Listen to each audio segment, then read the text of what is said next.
சிறுகதை மறந்து போன புன்னகை. அந்த பெரிய வீட்டின் பெயர் அன்பு இல்லம். ஆனால் இப்போது அங்கே அன்பு இருந்ததா என்பது சந்தேகம்தான். பாசத்தின் ஈரமும் பழமையின் கம்பீரமும் கலந்த அந்த வீட்டில் ஓய்வு பெற்ற தமிழாசிரியர் சபாபதி மட்டும் வாழ்ந்து வந்தார். அவரது உலகம் சுவரில் புன்னகையுடன் தொங்கிக் கொண்டிருந்த அவரது மனைவி கமலாவின் புகைப்படத்திலும் சாய்வு நாற்காலியிலும் கடிகாரத்தின் டிக் டிக் ஓசையிலும் சுருங்கிப் போயிருந்தது. ஒவ்வொரு காலையும் முற்றத்தில் இருந்த காய்ந்த துளசி மாடத்தை பார்ப்பார். ஒரு காலத்தில் கமலா அதிகாலையில் எழுந்து நீர் ஊற்றி விளக்கேற்றி வைத்த இடம் அது. இப்போது அது வெறும் களிமண் அமைப்பாக நின்று கொண்டிருந்தது. வீட்டின் நடுவே கம்பீரமாக நின்ற மாமரத்தை பார்ப்பார். பிள்ளைகள் சிறுவயதில் அதன் கிளையில் ஊஞ்சல் கட்டி ஆடியதும் அதன் நிழலில் குடும்பமாய் அமர்ந்து பேசியதும் நிழலாடும். ஆனால் இப்போது உதிரும் சருகுகளின் சத்தம் மட்டுமே அவருக்கு துணையாக இருந்தது. சபாபதியின் முகத்தில் புன்னகை மறைந்து பல வருடங்கள் ஆகிவிட்டன. அது மறைந்ததா அல்லது அவரே அதை மறந்துவிட்டாரா என்று தெரியவில்லை. தன் பழைய புகைப்பட ஆல்பத்தை புரட்டும்போது கூட அந்த மகிழ்ச்சியான தருணங்களை ஒரு மூன்றாம் மனிதனைப் போல பார்ப்பார். அதில் சிரிக்கும் இளைஞன் அவர்தானா என்று கூட சில சமயம் சந்தேகம் வரும். தனிமை ஒரு நிறமற்ற அமிலம் போல அவரது உணர்ச்சிகளை அரித்துத் தின்றிருந்தது. சென்னையின் பரபரப்பான அடுக்குமாடி குடியிருப்பில் சபாபதியின் மூத்த மகன் ரகு தன் லேப்டாப் உலகில் மூழ்கியிருந்தான். அவனுக்கு வாழ்க்கை என்பது இலக்குகளும் எண்களும் லாப நஷ்டக் கணக்குகளும் தான். அவனது மனைவி பிரியா, மாலினி அக்கா போன் பண்ணியிருந்தாங்க. அப்பாவுக்கு அடுத்த மாசம் 80வது பிறந்த நாள். சதாபிஷேகம் பண்ணணும்னு சொன்னாங்க என்றபோது ரகுவின் கவனம் சிதறவில்லை. பணத்தை நான் அனுப்புறேன். நல்ல மண்டபமா பார்த்து ஏற்பாடு பண்ணச் சொல்லு என்றான் இயல்பாக. இல்ல ரகு, இந்த ஒரு தடவையாவது எல்லாரும் நம்ம கிராமத்து வீட்டுல ஒன்னா இருக்கணும் என்று அப்பா ஆசைப்படுறாராம். ரகு எரிச்சலானான். ப்ளீஸ் பிரியா, அந்த வீட்டுல வைஃபை இருக்காது, ஏசி இல்ல. என் பையன் ஆகாஷ் ஒரு நாள் கூட அங்க இருக்க மாட்டான். இதெல்லாம் வேலைக்கு ஆகாது. நம்ம அப்பாவுக்காக ரகு. அவர் முகத்துல உண்மையான சிரிப்பை பார்த்து எவ்வளவு நாளாச்சு. பிரியாவின் இந்த கேள்வி ஒரு கூர்மையான முள் போல ரகுவின் மனதை தைத்தது. அரை மனதுடன் சம்மதித்தான். அதே ஊரில் வசித்தாலும் மகள் மாலினிக்கு வேறுவிதமான மனக்குறை. தன் கணவன், பிள்ளைகள் என்று தன் வட்டத்திற்குள் சுருங்கிப் போனவள். அண்ணன் தன்னை ஒரு பொருட்டாக மதிப்பதில்லை என்ற வருத்தம் அவளுக்குள் ஒரு கனலாக எரிந்து கொண்டிருந்தது. துபாயில் இருந்த இளைய மகன் கார்த்திக் வெளித்தோற்றத்திற்கு எப்போதும் உற்சாகமானவன். ஆனால் குடும்பத்தை விட்டு இவ்வளவு தூரம் விலகி வந்துவிட்டோமே என்ற குற்ற உணர்ச்சி அவன் அனுப்பும் விலையுயர்ந்த பரிசுப் பொருட்களுக்குப் பின்னால் ஒளிந்திருந்தது. அவர்கள் மூவரும் 3 வெவ்வேறு புள்ளிகள். அவர்களை இணைக்க வேண்டிய கோடு காலப்போக்கில் அழிந்து போயிருந்தது. சபாபதியின் 80வது பிறந்த நாளுக்கு 2 நாட்களுக்கு முன்பு அன்பு இல்லம் மெல்ல உயிர் பெற்றது. ஆனால் அந்த உயிரில் ஜீவன் இல்லை. முதலில் ரகுவின் கார் வந்து நின்றது. இறங்கியதும் அவனது 16 வயது மகன் ஆகாஷ் இங்க சிக்னலே இல்லை என்று முகம் சொலித்தான்.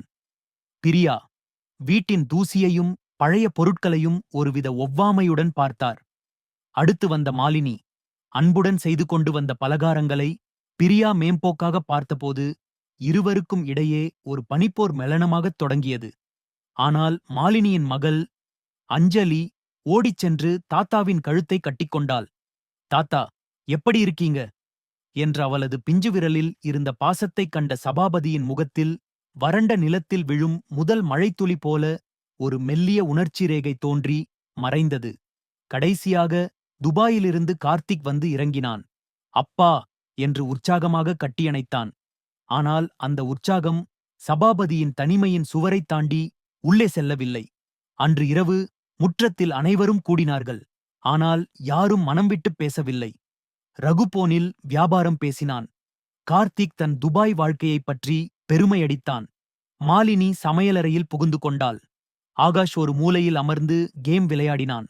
சபாபதி அனைவரையும் அமைதியாக பார்த்தார். இத்தனை பேர் இருந்தும் தனிமை இன்னும் அடர்த்தியாக அவரை சூழ்ந்திருப்பதை உணர்ந்தார். மறுநாள் மதியம் விழா ஏற்பாடுகளைப் பற்றி பேசும்போது அந்த மௌனம் வெடித்தது. இந்த வீட்டுல வச்சு இவ்ளோ பெரிய விழா கஷ்டம். கேட்டரிங் சரியா வருமா?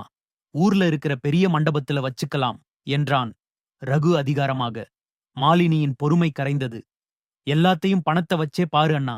அம்மாவோட ஆசையே இந்த வீட்டுல எல்லாரும் ஒன்னா இருந்து அவங்க கையால சமைச்சு போடணும்னு தான். அதெல்லாம் உனக்கு எங்க புரிய போகுது? அக்கா சொல்றதுலயும் நியாயம் இருக்குன்னே. பிராக்டிக்கலா யோசிக்கணும் என்று கார்த்திக் இடையில் புகுந்தான். விழா முடிஞ்சதும் இந்த வீட்டையும் நிலத்தையும் வித்துட்டு வர்ற பணத்தை பிரிச்சுக்கலாம். அப்பாவை நம்ம யாராவது ஒருத்தர் கூட வச்சுக்கலாம். இந்த வார்த்தைகள் சபாபதியின் இதயத்தில் ஈட்டியைப் போல பாய்ந்தன. தன் கண்முன்னே தன் பிள்ளைகள் தன் வீட்டை, தன் மனைவியின் நினைவுகளை கூறு போடுவதைக் கண்டு அவரால் தாங்க முடியவில்லை. சண்டை முற்றியது. நிறுத்துங்க என்றார் சபாபதி. அவரது குரல் மெல்லியதாக இருந்தாலும் அதிலிருந்த வலி அனைவரையும் ஒரு கணம் உறைய வைத்தது. இந்த வீடு, இது வெறும் செங்கல்லும் சிமெண்ட்டும் இல்ல.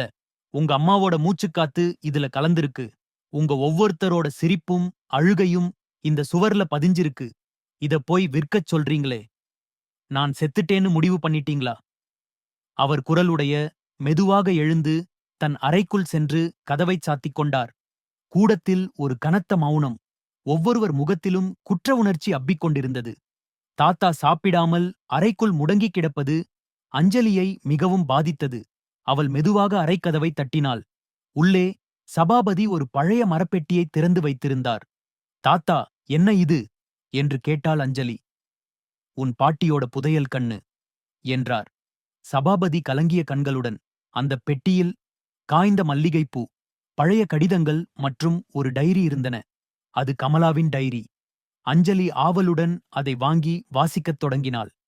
இன்று என் ரகு முதல் பரிசு வாங்கினான். வீட்டுக்கு வந்ததும் ஓடி வந்து என் மடியில் அமர்ந்து கொண்டான். அவன் முகத்தில் தெரிந்த பெருமிதத்தை விட என் முகத்தில்தான் அதிக சந்தோஷம். என் மாலினி இன்று என்னைப் போலவே கோலம் போட்டாள். என் கார்த்திக் முதல் அடி எடுத்து வைத்தான். இந்த அன்பு இல்லம் எப்போதும் இப்படியே சந்தோஷமாக இருக்க வேண்டும். என் பிள்ளைகள் மூவரும் இந்த முற்றத்து மாமரத்தின் கீழ் விளையாடுவதை பார்க்கும்போது என் எல்லா கவலைகளும் பறந்து விடுகிறது. இந்த மாமரத்திற்கு மகிழ்ச்சி மரம் என்று பெயர் வைத்திருக்கிறார்கள். அது எப்போதும் மகிழ்ச்சியையே தர வேண்டும். எனக்குப் பிறகு என் பிள்ளைகள் ஒருவருக்கொருவர் துணையாக இருக்க வேண்டும். பணத்தை விட பாசம் பெரியது என்பதை அவர்கள் மறக்கவே கூடாது. ஒவ்வொரு வரியும் அவர்கள் மறந்து போன ஒரு காலத்தின் கதையைச் சொன்னது. அன்பின் மொழியில் எழுதப்பட்ட அந்த வரிகளை வாசிக்க வாசிக்க அஞ்சலியின் கண்களில் நீர் வழிந்தது. அவள் அந்த டைரியை எடுத்துக்கொண்டு வெளியே ஓடினாள். அஞ்சலி முதலில் தன் அம்மா மாலினியிடம் அந்த டைரியை கொடுத்தாள். அதை படித்த மாலினியின் கோபம் கரைந்து கண்கள் கலங்கின. பிறகு பிரியாவிடம் கொடுத்தாள். நகரத்து நாகரிகத்தில் மூழ்கியிருந்த பிரியா தன் மாமியாரின் எளிய ஆனால் ஆழமான கனவுகளை படித்துவிட்டு அமைதியானார். அவர்கள் இருவரும் சேர்ந்து ரகுவிடமும் கார்த்திக்கிடமும் அதை கொடுத்தார்கள். இருவரும் மாறி மாறி படித்தார்கள். அம்மாவின் கையெழுத்து அவர்களின் குழந்தை பருவத்திற்கே அவர்களை இழுத்துச் சென்றது. முற்றத்தில் ஓடி விளையாடியது. மாமரத்தில் ஊஞ்சலாடியது.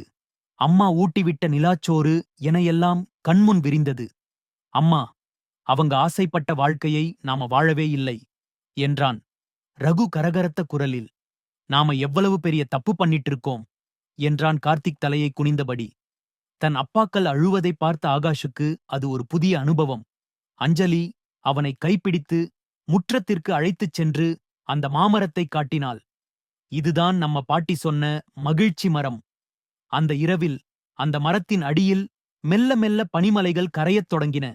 மறுநாள் காலை அன்பு இல்லம் உண்மையிலேயே உயிர்ப்புடன் விழித்தது.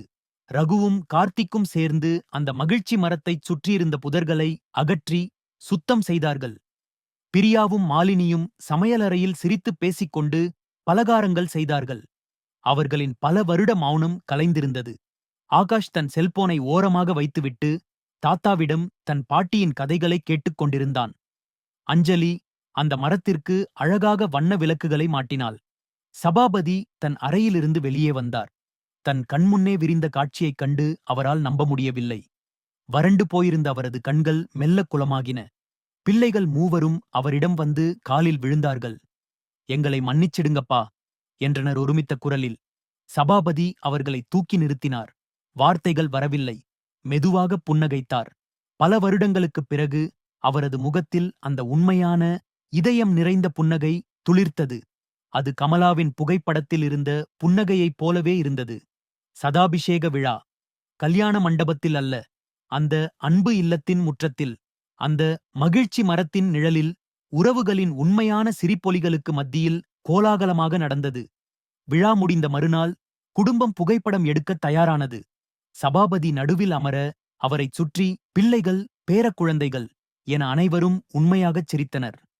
ஆகாஷ் கேமராவை செட் செய்துவிட்டு ஓடி வந்து, தாத்தா, எல்லாரும் சொல்லுங்க, சீஸ் என்றான்.